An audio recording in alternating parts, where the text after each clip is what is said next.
इंसानों की जिस्मानी ज़रूरियात पूरी करने वाले ख़जाने और असबाब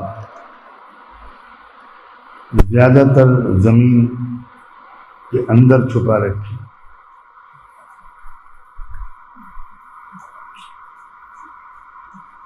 जितने अनाज, जितने गल्ले, फल, सब्जियां वगैरह वगैरह इंसानों की जिस्मानी ग़िज़ा के लिए ज़रूरी, वो सब ज़मीन के अंदर से निकलते।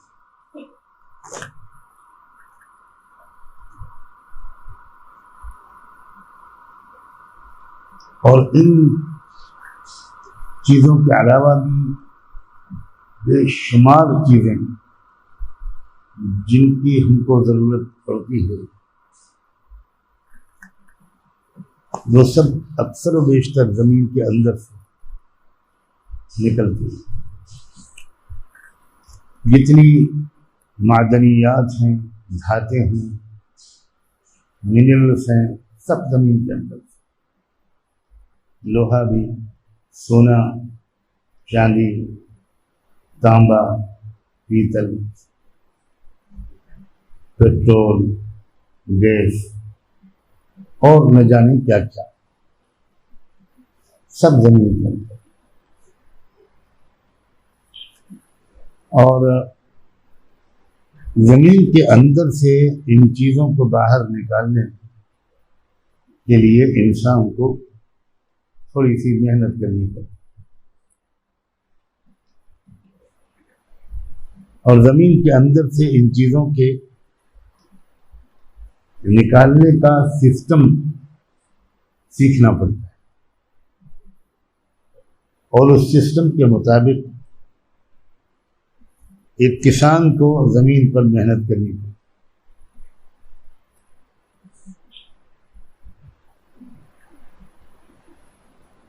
और किसान चाहे वो अनपढ़,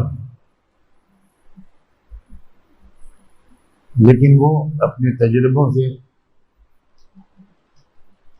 अपने आबा व अजदाद के तजुर्बों से,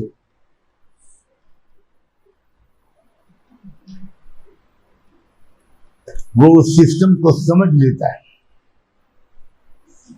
उस इल्म का वो आलिम बन जाता है कि मुझे अपनी ज़मीन पर कब और किस किस तरह की मेहनतें करनी है।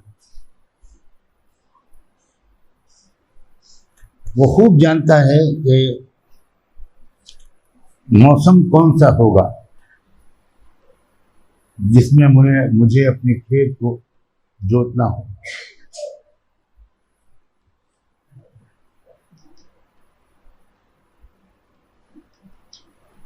कब मुझे पानी देना होगा, कब खाद देना होगा, कब बीज डालनी होगी, कब फसल की हिफाजत के लिए दवाएं छिड़कनी होंगी, वगैरह वगैरह। जो भी मरहले एक खेती करने वाले को खेती के अमल के दरमियान दरपेश होते हैं,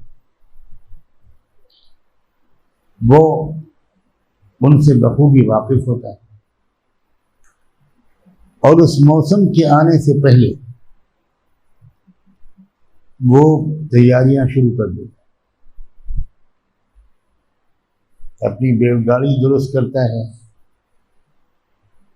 ट्रैक्टर की सर्विसिंग करवाता है और पूरी तरह तैयार और कमर बस्ता है। और जैसे ही वो दिन आते हैं, वो फिर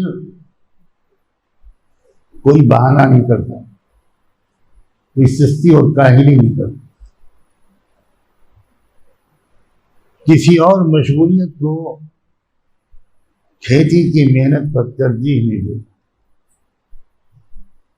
वो जानता है कि सब पूरे साल के अनाज, गल्ले, सब्जियों, तरकारियों वगैरह का दार व मदार इन दिनों की मेहनत पर। वो न सुस्ती करता है न काहली करता है, और न ये सोचता है कि अगले साल फिर जब मौसम आएगा तब कर लूँगा।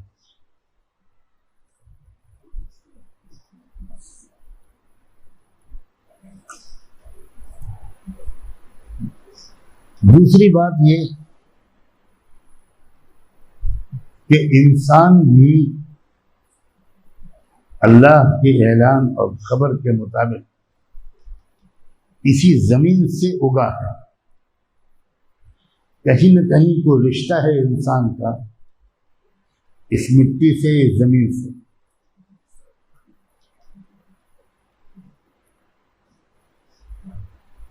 अल्लाह ताला ने कुरान में इसीलिए तो कहा कि वअंबतकुम मिनल अर्दि नबात, कि हमने तुमको उगाया है। उगाने का लफ्ज़ पैदाश,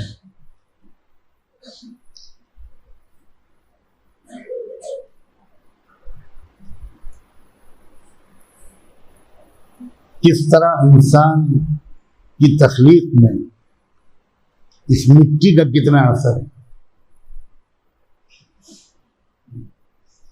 इंसान की तख्लीक के पहले मरहले का की इब्तिदा कैसे जमीन से होती है, कैसे मिट्टी से होती है। इंसान की पैदाइश जिस मादे से होती है वो खून से बनता है, और खून ग़िज़ा से बनता है। वो ग़िज़ा जमीन से मिलती है। ये आसान तशरीह है जिसको हर शख्स समझ सकता है, वरना असल में तो इस आयत में कुरान के नजरिए इर्तिका को बयान किया गया। किन मराहिल से गुजर कर इंसान एक इंसानी शक्ल में वजूद में आता है। थ्योरी ऑफ एवोल्यूशन, वो जो हकीकी है, जो कुरानी है, जिसमें इंसान किसी जानवर की औलाद नहीं बनता। और मैं जब भी ये बात मेरे जुबान पर आती है तो ये इशारा भी जरूर आता है, अगर किसी ने अपने को जानवरों की औलाद बताया है तो हमें इसका हक उससे नहीं छीनना चाहिए, और अपने नस्ब के बयान में उसकी हक बयानी पर उसको दाद देनी चाहिए। अब कोई पैदा तो हो किसी और नस्ल से और कहे कि मैं सैयदजादा हूं, तो ये तो झूठी बात है।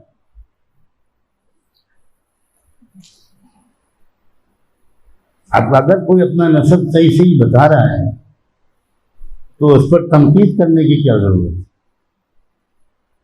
उसका तो शुक्रिया अदा करना चाहिए कि आपने सच बोला। और जाहिर है कि आपको अपने नस्ब के बयान का हक है, हमारे नस्ब के बयान का तो आपको हक नहीं।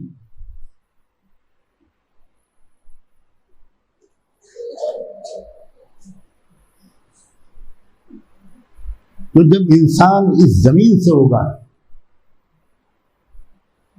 तो नफ्स इंसानी में इस जमीन के असरात मुंतकिल, जो चीज जिससे पैदा होती है, जिससे उगती है, उसके असरात उसमें मुंतकिल हो। तो अगर इंसान इस जमीन से होगा तो फिर यकीनी तौर पर इस जमीन की खुसूसियात भी इंसान के अंदर आई।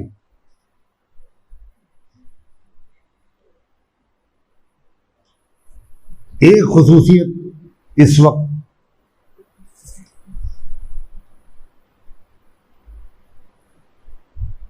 मुनासिब है कि इस वक्त याद दिलाई। और वो खुसूसियत ये है कि जिस तरह ज़मीन के अंदर के मुफीद खजाने निकालने के लिए एक किसान को किसान वाली मेहनत करनी पड़ती है, उसी तरह अच्छी सिफात, अच्छे औसाफ, उनके खजाने भी क्योंकि इंसानी नफ्स के अंदर छुपे हुए हैं, और उन खजानों को अपने अपने नफ्स से बाहर निकालने और अपनी सीरत और किरदार का मुस्तकिल हिस्सा बनाने के लिए भी हर इंसान को अपने नफ्स पर उस तरह की मेहनत करनी पड़ेगी जिस तरह के किसान अपनी ज़मीन पर मेहनत। इसी मेहनत को तज़किये नफ्स, बिल्कुल खेती है वो। और जिस तरह आम इस तरह में जिस चीज को हम खेती कहते हैं, जैसे कि मैंने अभी कहा था, उसका एक मौसम होता है और किसान उस मौसम को खूब पहचानता है, उसकी अलामतों को भी जानता है और एक दिन की ताखीर नहीं करता उस मौसम के आने पर।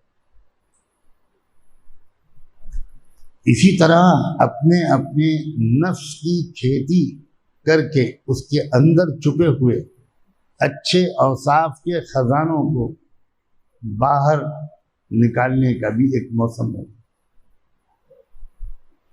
और वह मौसम एक दो दिन में शुरू हो जाए। रमजान क्या है? नफ्स पर खेती करने का मौसम, नफ्स पर, अपने आप पर, अपनी जात पर अच्छी चीजों के बाहर निकालने, अच्छी सिफात के जो हमारे अंदर पहले से मौजूद हैं,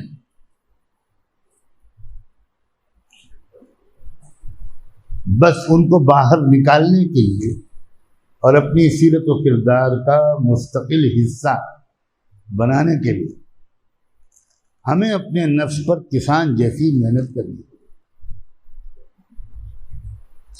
और जिस तरह किसान मौसम के आने से पहले तैयारी शुरू कर देता,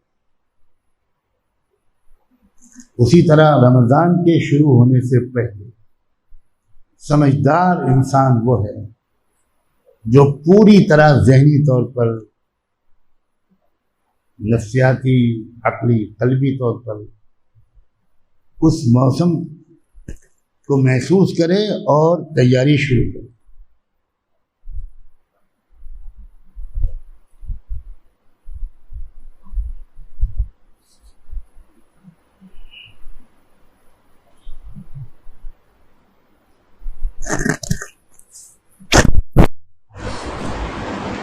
दो खास फायदे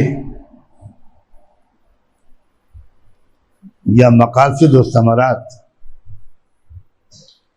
रमज़ान मुबारक के आम तौर पर हम लोग समझते हैं, बल्कि एक फ़ायदा ज़्यादा आम तौर पर मशहूर है और वो है मग़फ़िरत, गुनाहों की माफ़ी, पिछले गुनाहों की माफ़ी।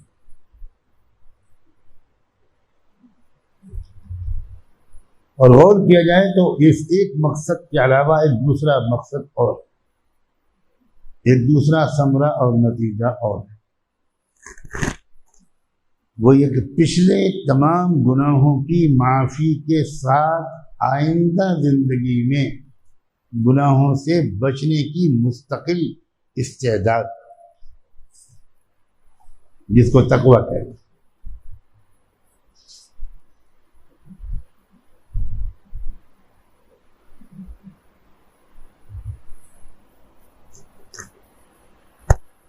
रमज़ान मुबारक में अगर किसी शख्स ने इस तौर पर एक महीना पूरा गुजार लिया जिस तरीके पर रमजान का हर लम्हा गुजरना चाहिए, एक जबरदस्त तब्दीली वो अपने अंदर ले आया।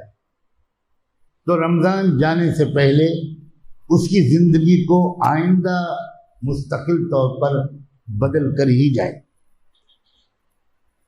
लेकिन हमें अपने अंदर अपने इरादे से रमजान में जबरदस्त तब्दीली लानी होगी। मिसाल के तौर पर एक नमाज का अमल ले, एक नमाज हम में से अक्सर बेएहतिमामी के साथ पढ़ते,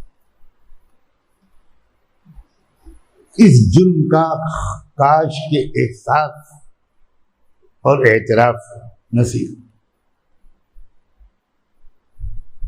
बेएहतिमामी के सैकड़ों मज़ाहिर हैं एक रकत में।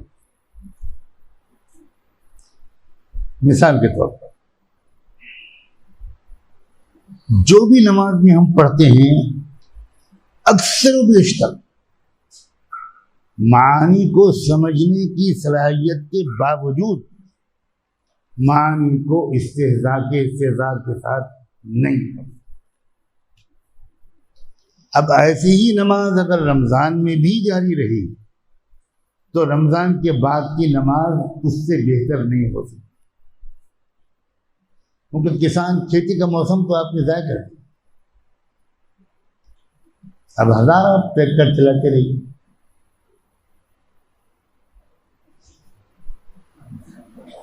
छोटी सी मिसालें देता हूं नमाज। आप दो सजदों के दरमियान बैठते हैं, अब उस वक्त जो दुआ अल्लाह के रसूल ने सिखाई है दुनिया और आखिरत की तमाम ज़रूरियात के लिए, वो तन्हा दुआ काफ़ी। अल्लाहुम्मा ग़फ़िरली वरहमनी वआफ़िनी वहदिनी वरज़ुक़नी। क्या बचा इस दुआ में? क्या बचा? मग़फ़िरत मांग लिया,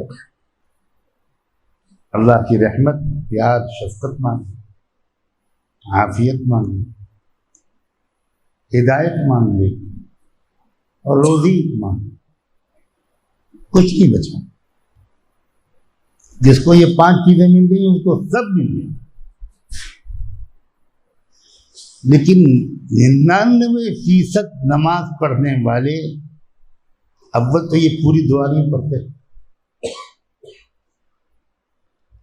शिकायत के तौर पर नहीं कहता, आप में से अक्सर लोग जो इमामत करते हैं वो 2 सजदों के दरमियान के जलसे में पूरी दुआ नहीं पढ़ते।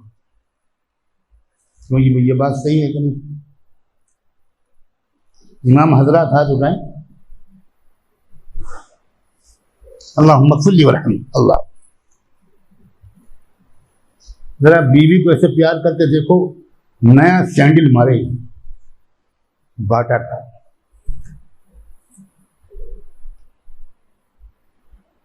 I love you, I love you.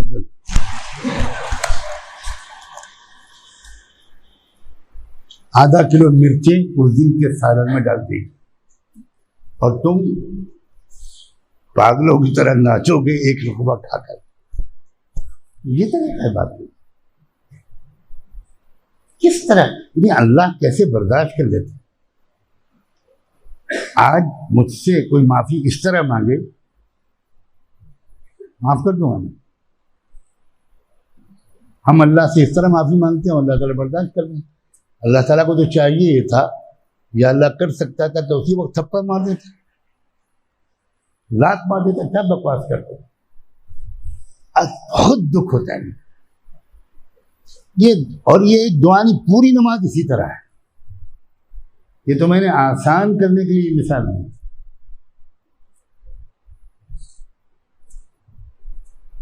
सुभान रब्बियल आला, सुभान रब्बियल आला। अगर उसको जरा कनेक्ट कर देते, दिमाग को उसी तरह मुतवज्जे कर दे, तो ये नमाज कहां से कहां पहुंची। अल्हम्दुलिल्लाह रब्बिल आलमीन अर्रहमानिर रहीम। जमात से आदमी नमाज पढ़ रहा हो, इमाम हो या मुक्तदी, सिर्री हो या जहरी। अब अगर नमाज रमज़ान में भी ऐसी ही रह गई तो रमज़ान के बाद भी नमाज बेहतर नहीं हो सकेगी। ये एक ऐसी बात मैंने अर्ज की है कि जो अज़्म कर ले हो, तय कर ले कि बस अब से नमाज बदल देनी। रकातों की तादाद इतनी अहम नहीं है जितनी नमाज की कैफियत है। कमियत की ज्यादा अहमियत नहीं।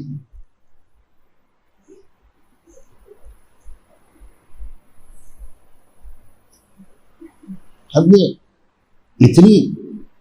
कितनी मतलब ये मिसाल देता हूं, अपने लिए भी कहता हूं, आपके लिए भी कहता हूं। अब तहियात जो है ये क्या है? रूए जमीन पर आज तक इससे बेहतर कलिमात किसी उम्मत को, किसी नबी की उम्मती को पढ़ने की तौफीक का मौका नहीं। किस तरह पढ़ते तहियातुल्लाह व सलावत व तय्यिबात, किस तरह पढ़ते हैं? तो मुक्तदी इमाम के ताबे होता है, इसलिए वो तो इमाम के साथ सलाम फेरता है। लेकिन जो तन्हाई की नमाज है उसमें तो नमाज की अहमियत समझने वालों को जिस तरह तहियात पढ़ते हुए देखने वालों ने देखा, तो 10-10 मिनट तक, 5-5 मिनट तक 20 मरतबा तहियातुल्लाह दोहराते रहते हैं, इसलिए कि ये तो वो सलाम है जो अल्लाह को किया था इन अल्फाज में रसूलुल्लाह सल्लल्लाहु अलैहि वसल्लम। किसी नबी को रब से इतने करीब जाने का मौका नहीं मिला जितना अल्लाह के रसूल को मिला। और उस वक्त अल्लाह ने हुजूर को सिखाया, इन लफ्ज़ों में मुझे सलाम करो। जाहिर है कि अल्लाह से ये तो नहीं कह सकते थे कि अस्सलामु अलैका या रब्बना, तो सलाम तो दुआ है, तो बंदा खुदा को क्या दुआ देगा? इसलिए ये सलाम की इबारत, तो सलाम के अल्फाज अल्लाह ने अपने रसूल को सिखाए, इस तरह मुझे सलाम।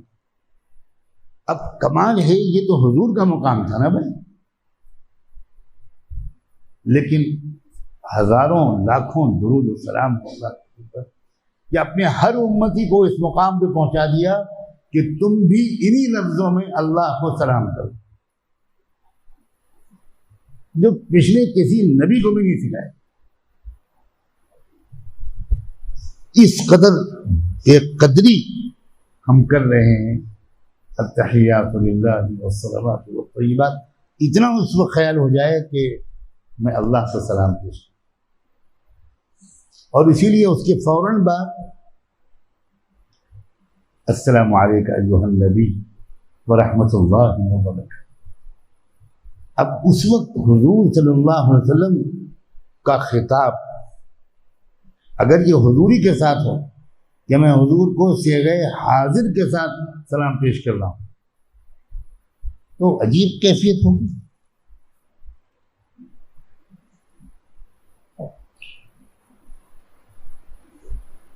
इसी तरह पूरी नमाज, अगर रमजान में सिर्फ नमाज बेहतर कर लो,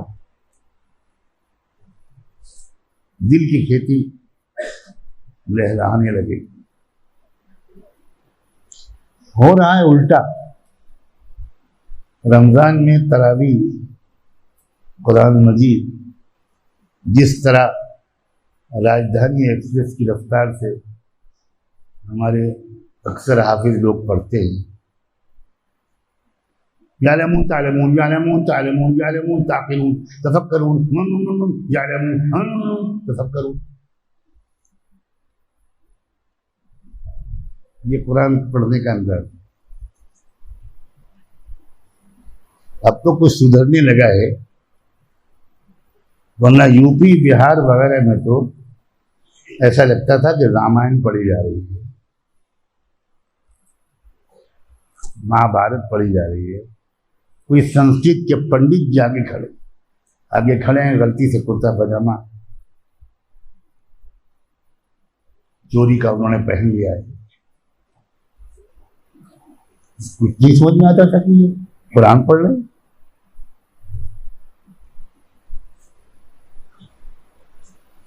अल्लाह ताला अरब उलमा को बहुत गुजारिश है। एक तो उनका हिफ्ज़ कुरान इतना पुख्ता था,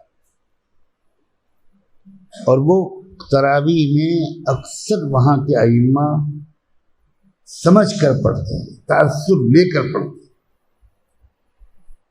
उसका असर मुक्तदियों पर पड़ता है। मुक्तदियों का जहन इधर उधर कम भटकता है। जरा सा इधर गया और इमाम साहब की भर्राई हुई आवाज रिक्कत वाली सुनाई पड़ी, और फिर जहन उधर को मुतवज्जे हो गया।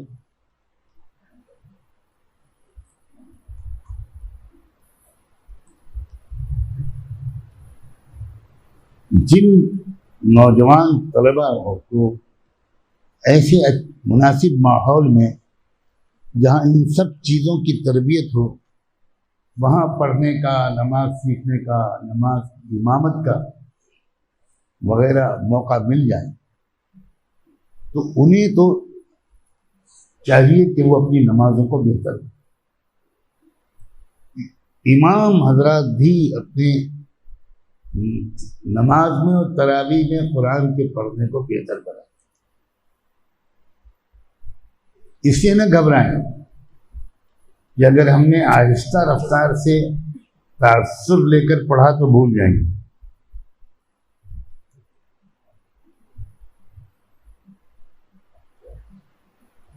क्योंकि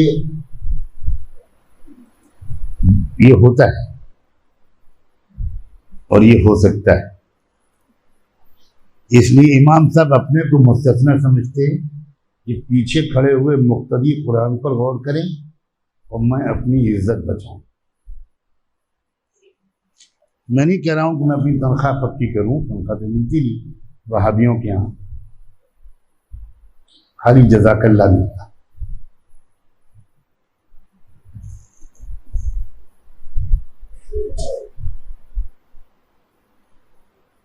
हज़रत शेखुल हदीस रहमतुल्लाह अलैह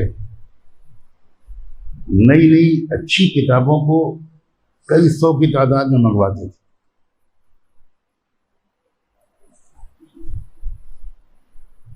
और आने वाले खास लोगों को तो हदिये के तौर पर खुद देते थे, और ये चाहते थे कि लोग उनको उन किताबों को पढ़ें, फैलाते थे किताब।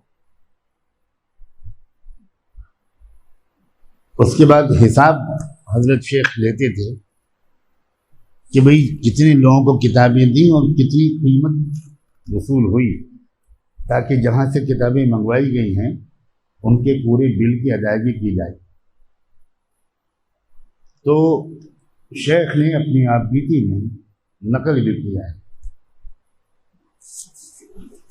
कि पूरे हिसाब के सफ़े को मैं पढ़ता था तो उसमें लिखा होता था हाजी उस्मान साहब फलां किताब जज़ाकल्लाह, यानी कीमत क्या मिली जज़ाकल्लाह।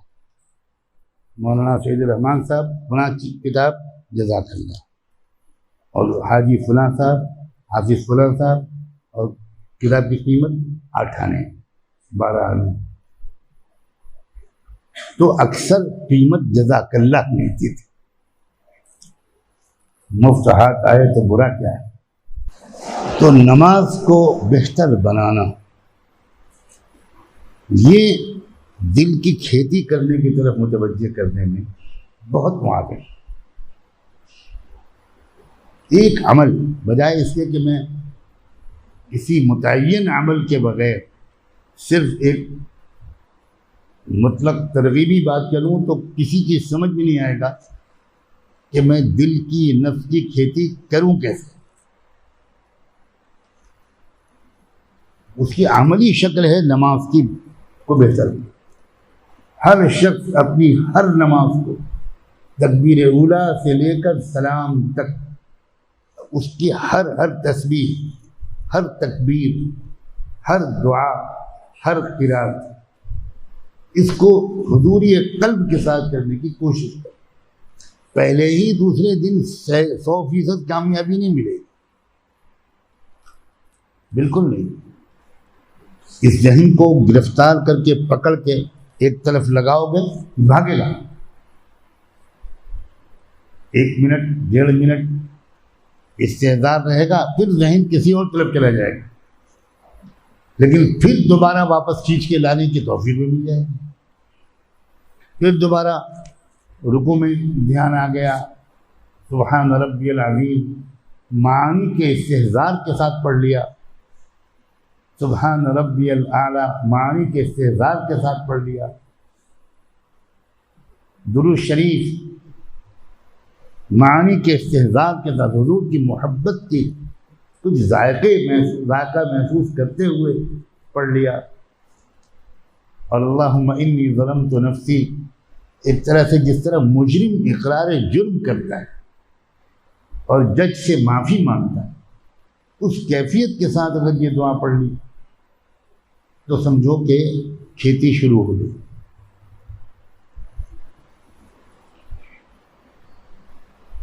मैं बहुत सी चीज़ों को अगर बयान करूंगा तो आपका ज़हन मुंतशिर हो,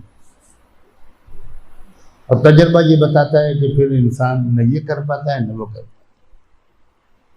सिर्फ एक चीज़, नमाज, इसको बेहतर बनाओ ताकि मुस्तकिल ज़िंदगी भर नमाजें गैर रमज़ान में भी बेहतर हो।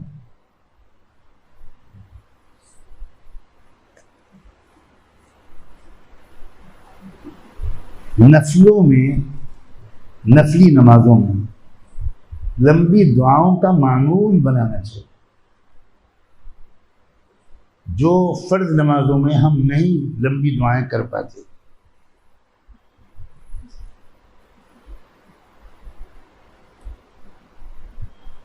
वो तन्हाई की नफली नमाजों में लंबी दुआएं आसानी से मांग सकते हैं। मैं नहीं कहता कि आप 20 रकत पढ़ो, 12 रकत पढ़ो, 4 रकत पढ़ो तहज्जुद के वक्त में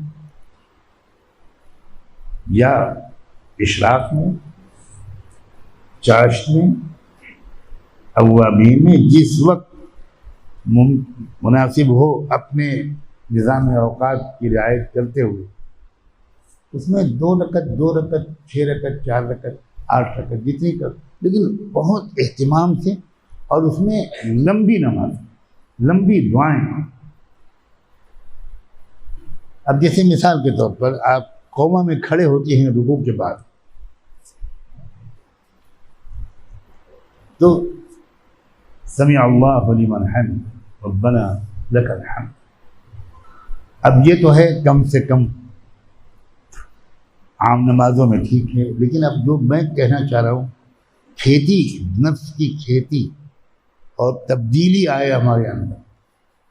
अगर नमाज में तब्दीली आएगी तो बकिया अमाल में भी तब्दीली आएगी। नमाज न बदली तो कुछ नहीं बदल पाएगा।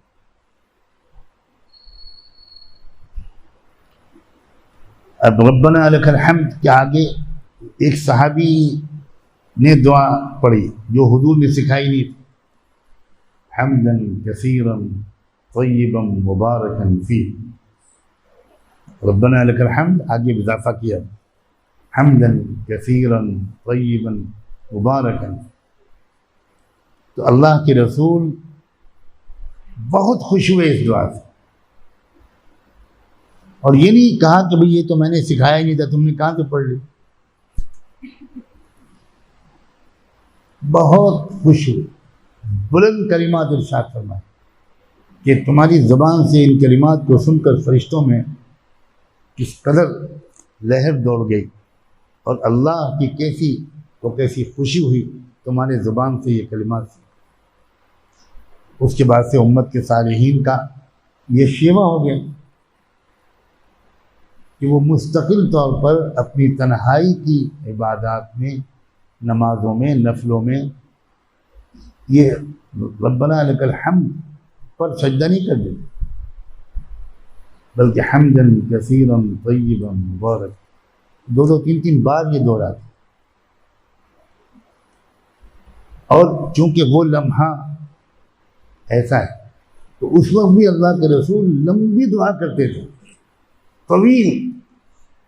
हमारे मुल्क के जो हाजी लोग हज में जाते हैं, हरमैन शरीफैन या उम्रों में, तो शुरू में कई दिन तक तो वो वहाँ हरमैन के इमामों के पीछे नमाज में बहुत परेशान होते, इसलिए कि हमारे यहाँ तो ऑटोमेटिक सिस्टम है, समी अल्लाहु अकबर, और वहाँ कौमा में देर तक दुआओं का तमाम अइम्मा का मामूल, फर्ज नमाजों छोड़ो नफल नमाज, अइम्मे हरमैन और बाज़ तो इतनी लंबा कौमा करते हैं कि हमारे यहाँ के हाजी रुकू से सर उठा के देते, इमाम साहब जिंदा है, खैरियत तो है सब। उनकी समझ ही नहीं आता कि ये कौमा में इतना लंबा, उनका कि हमने तो मुल्क में बड़े बड़े अकाबरीन के पीछे नमाज पढ़ी, कोई लंबा खड़ा नहीं,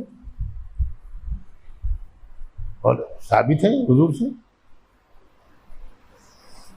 तो ये तो मेड इन इंडिया नमाज है, इसको ज़रा ठीक करो, ये स्वदेशी नमाज बंद करो और अरबी नमाज लाओ।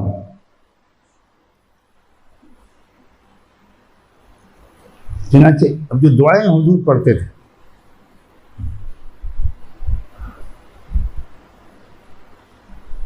अल्लाहुम्मा जअलनी लका शक्कारा लका रहाबा लका मुतवाआ लका मुतीअन इलैका मुख़बितन इलैका अव्वाहुम मुनीबा। ये दुआ कौमा में पढ़ने का हुजूर का मामूल। अल्लाहुम्मा जअलनी लका ज़क्कारा लका शक्कारा लका रहाबा लका मुतवाआ लका मुतीअन इलैका मुख़बितन इलैका अव्वाहुम मुनीब।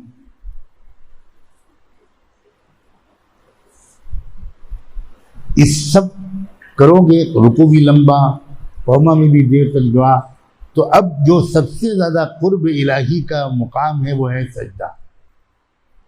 तो सजदा एक बेहतरीन कल्बी कैफियत के साथ करने की तौफीक मिले, और सजदा तो फिर जितना तवील किया जा सके, और जितनी दुआएं हुजूर से साबित है ना, जिनको आप मसनून दुआएं कहते हैं, इनमें 60, 65, 70% हुजूर की दुआएं सजदे में थी।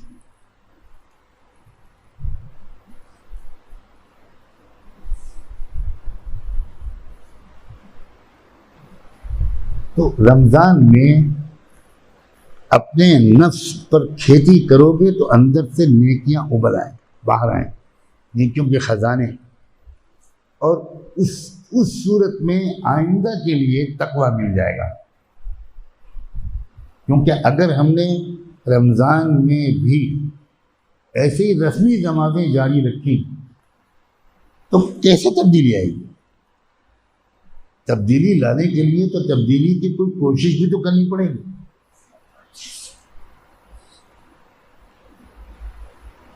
पिछले गुनाहों को माफ करवाना और आइंदा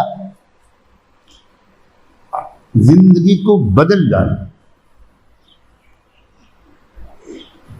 हर शख्स जानता है, काश के वो गौर करे और एहतिसाब करे अपना, कि वो किन किन कमजोरियों में फंसा हुआ है। हर एक की यकसा बुरी आदतें नहीं होती, किसी पर गुस्से का गलबा है। तो अब ये रमज़ान का मौका बेहतरीन मौका है कि वो इसके लिए सबसे ज़्यादा दुआ अल्लाह से मांगे कि अल्लाह मुझे ये गुस्सा काबू में करने की तौफीक दे। जिस बीमारी में मरीज मुब्तला होगा उसी का तो इलाज करवाएगा। अब मरीज को ये पता ही नहीं कि मैं किस बीमारी में मुब्तला हूं। डॉक्टर साहब के यहाँ 3 आदमियों के सहारे आ गया। अब वो 3 आदमी तो बाहर बिठा दिए गए, डॉक्टर साहब के पास मरीज अंदर अकेला पहुंचा दिया गया। डॉक्टर साहब पूछ रहे हैं कि फरमाइए क्या तकलीफ? मुझे नहीं। तो डॉक्टर आधा फीट कुर्सी पीछे कर लेगा कि मरीज खतरनाक है, थोड़ा पीछे हटो। तो पता ही नहीं कि मुझे क्या बीमारी। नहीं, आप बताइएगा आपको क्या तकलीफ है? मुझे कोई तकलीफ नहीं। डॉक्टर समझेगा और सीरियस है मामला, पूछेगा आपके साथ कोई साहब आए, देख लीजिए।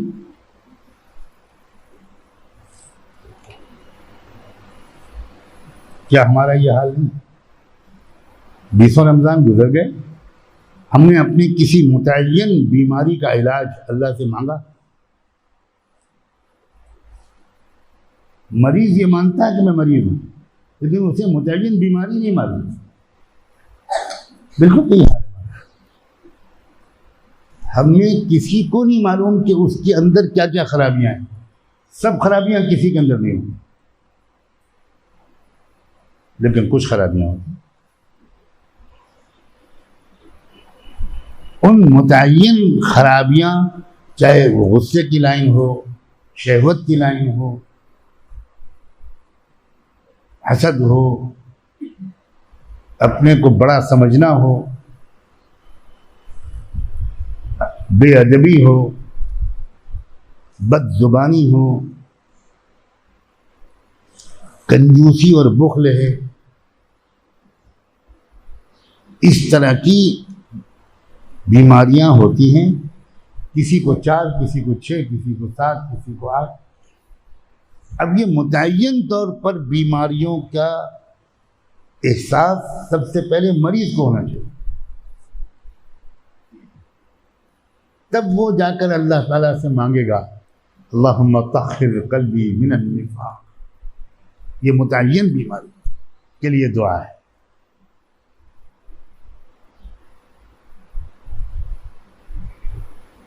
व अमली मिनर रिया, ये रियाकारी वाले मुतय्यन गुनाह से इंसान अपने छुटकारा मांग रहा है अल्लाह से।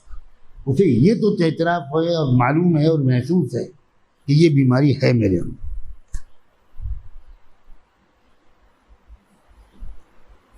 वाइनी मिनल खियाना, बदनज़री, उसे मालूम है कि ये है, ये मेरे अंदर कमी है। हर शख्स को चाहिए कि रमज़ान से पहले 1-2 घंटे अकेले में बैठकर अपनी बीमारियों को नोट करे। रमज़ान में भी गफलत के साथ गुजर गया तो मुझे तो नहीं लगता कि बाद में उसको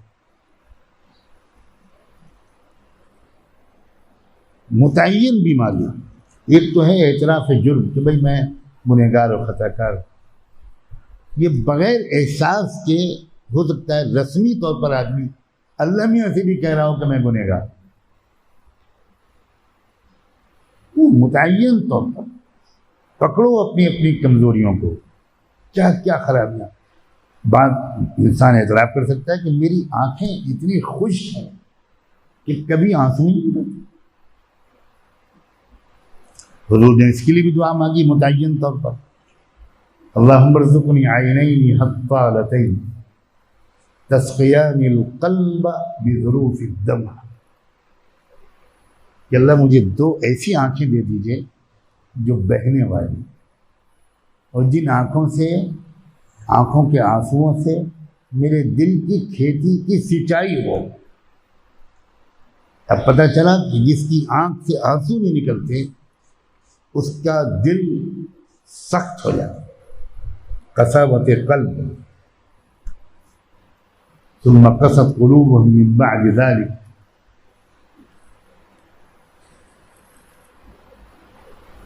कल हिजारति औ अशद्दु क़स्वा, बहुत सख्त बीमारी है, आंखों से आंसू का न निकलना।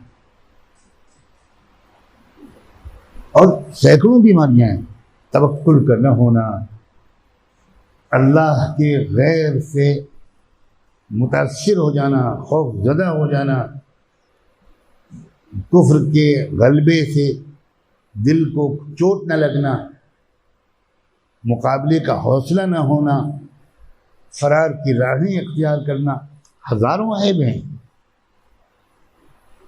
अब अक्सर को एहसास है और मुतय्यन तौर पर तो मांगने की तौफीक बहुत ही कम लोगों को मिलती है। इसलिए क्या उन्होंने तो कभी अपने अंदर झांक कर देखा ही नहीं, क्या क्या खराबियां मेरे अंदर। क्या मैं गीबत सुनता हूं? एतराफ़ करो। हाँ, मैं गीबत सुन भी लेता हूं, गीबत कर भी लेता हूं। कितनी संगीन बीमारी। हुज़ूर ने फरमाया, तुम जिना को बड़ा गुनाह समझते हो, अल-गीबतु अशद्दु मिनज़ ज़िना, जिना से ज्यादा सख्त गुनाह है गीबत। फिर गीबत भी अपने उस्तादों की, गीबत भी सालिहीन की, गीबत भी मुहसिनों की।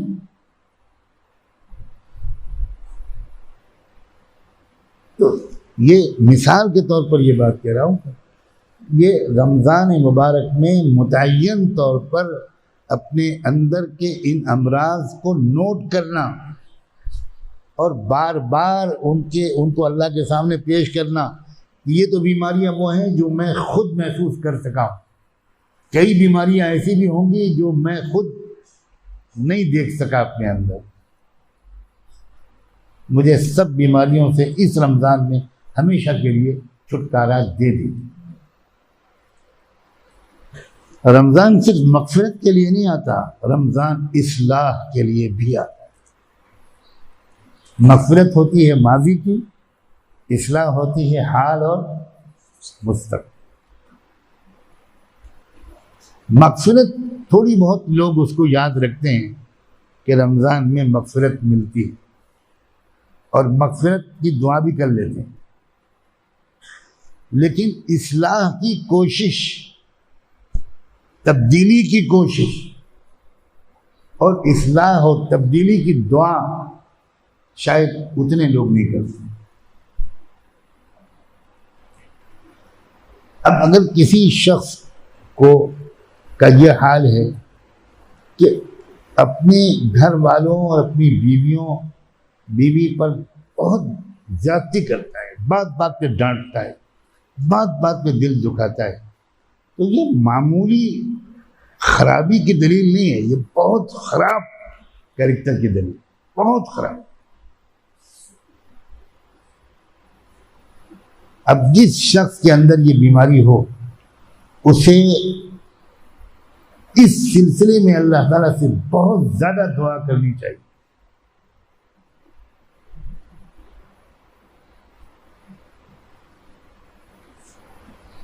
कि अल्लाह ताला, मैं अजीब किस्म का इंसान हूँ, मेरे अखलाक ख़राब, मेरी ज़ुबान कड़वी, ज़रा सी बात पर गुस्सा, और वो गुस्सा अक्सर उतरता है वहाँ जहाँ इंतकाम में लिया जा सकता। और इसीलिए इंसान के हुस्न अखलाक का असल इम्तिहान ना खानका में है, न कहीं और, घर के अंदर है।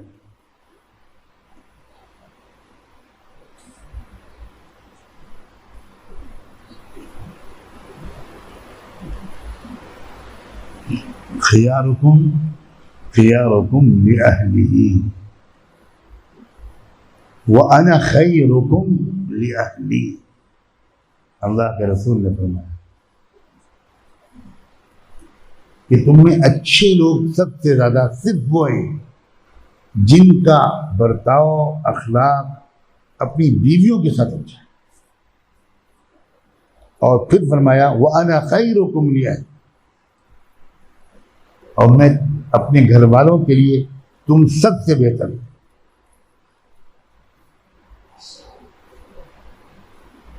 तो ये वो चीजें हैं कि जिनका रमजान में अपनी सफाई तब्दीली करवा देने का बेहतरीन मौसम।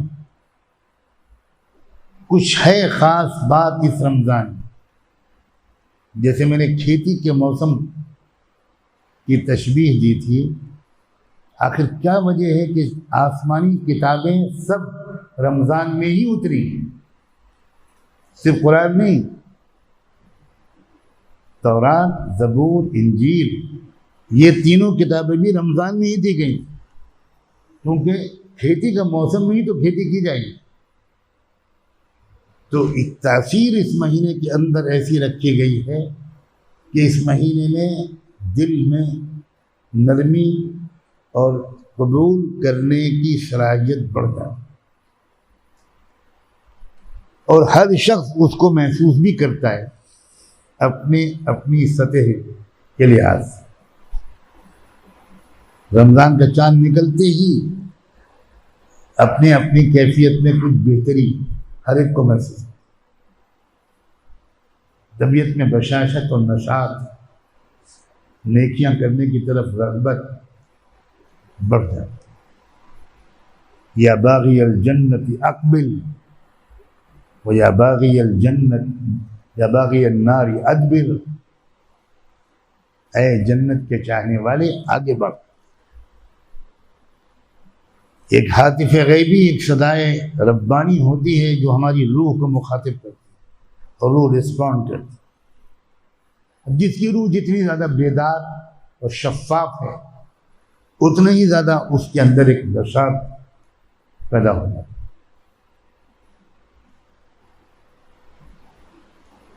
तो अभी थोड़ा सा वक्त बाकी है।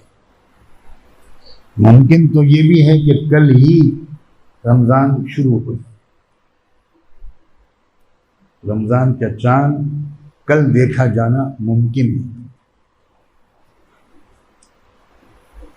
हिसाब की रूह से कल भी इम्कान है। तो हो सकता है कल ही पहली तरावी हो, कल ही मगरिब से रमज़ान शुरू हो जाए। तो आज इन बातों के अर्ज करने का मकसद यही है कि अभी से हम ज़हनी तौर पर तैयार हों, किसान की तरह तैयारी शुरू करें, हंगामी तौर पर अपनी कमज़ोरियों को लिखें, और वह आपके और आपके रब के बीच में राज रहना चाहिए। और अपनी नमाज को बेहतर बनाएं, तवील नमाज, 2-4 रकत बहुत लंबी, और बाकी हर नमाज की हर तस्बीह में, हर दुआ, हर तकबीर, हर अमल हुजूरी क़ल्ब के साथ उस तरफ दिमाग को मुतवज्जे करके।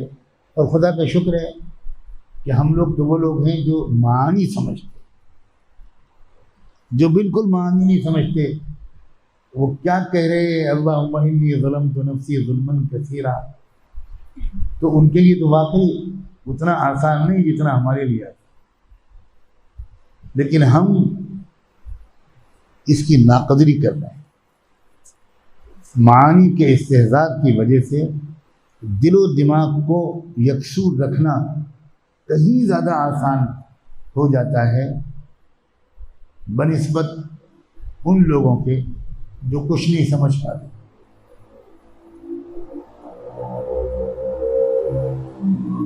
ऐसे लोग जो कुछ नहीं समझ पाते, उनके लिए भी उम्मीदों का दरवाज़ा खुला। वो यही शर्मिंदगी के एहसास के साथ पूरी नमाज पढ़े कि अल्लाह मैं तो गंवार देहाती, कुछ समझ ही नहीं। यही एहसास सूरह फातिहा पढ़ते रहे और दिल में ख्याल आता रहे कि मैं तो समझ ही नहीं। सुभान रब्बियल अज़ीम, सुभान रब्बियल आला, अल्लाहुम्मा ग़फ़िरली वरहमनी पढ़ते रहें, तहियात पढ़ते रहें और कुरान पढ़ते रहें, कुल वल्लाहु अहद पढ़ते रहें। और ये उस वक्त ये शर्मिंदगी हो कि अल्लाह मैं कैसा बदनसीब हूँ कि कुछ नहीं समझ पा। हो सकता है अल्लाह ताला को ये भी समझ पसंद आ जाए और उसकी रहमत मुतवज्जे हो जाए।